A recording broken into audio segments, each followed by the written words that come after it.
Kiddushas Levi says something unbelievable in Parshas Emor. Mishenivra ha'olam. From when the world was created, Afal pi, even though that Hashem made neflois gedolos.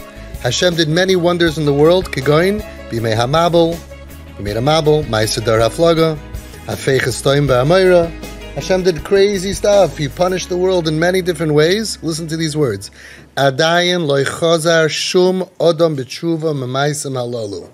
Not one person came back to tshuva. You throw him out of the house, you cut off his money, doesn't work.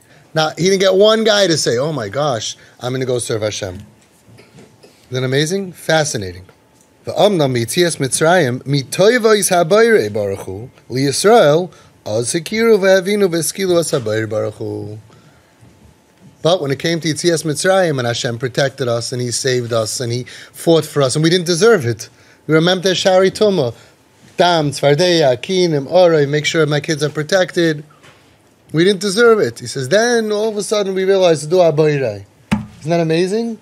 But from all of the difficulties and tough stand, let's say the words again, Lo chazar shum adam b'tshuva mimaisem halalu. Fascinating. Now one guy did tshuva. Noach was what? Kiddushas Levi. Noach, he says, that was his madrega beforehand.